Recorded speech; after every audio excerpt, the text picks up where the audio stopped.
Hi, this is Tim, and I'm going to do a very quick compare and contrast between the field of view in version 6 and version 7 of Starry Night Pro Plus.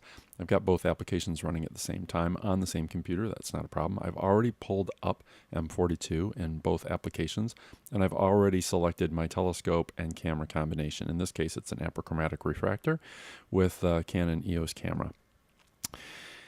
The rectangular area indicates the size of the sky that particular camera would see through that particular telescope as is.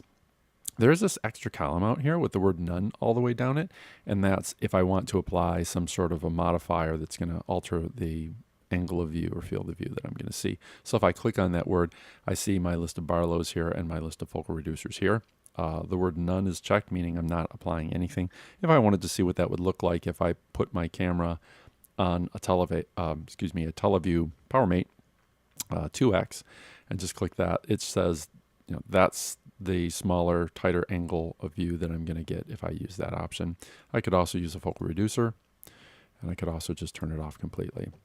You get this column out here, which gives you an obvious visual cue. You might not see it. That's about the width that this left margin would normally be. You'd have to know to drag that wider. But if you do drag it wider, you see those options, and then it becomes a little more intuitive to use. That's version 6. Let's look at version 7. Same object in version 7. I have the same telescope and same camera already selected.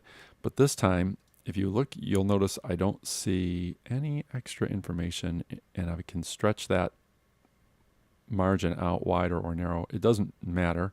I don't see any extra information in there. So it's not as intuitive, but the barlows and focal reducers are in here. What you have to do is put the mouse over the piece of equipment that you'd like to modify, and you're going to right click with your mouse. And when I do that, now I see my barlows and focal reducers as I did in version 6. So I can apply the PowerMate for 2x, or I could right click and go to my focal reducer and turn that off, or I could right click and just select none and have the standard field of view again.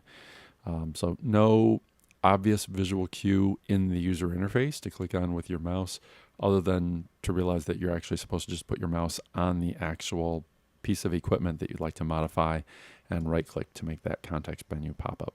And that's it. Thanks.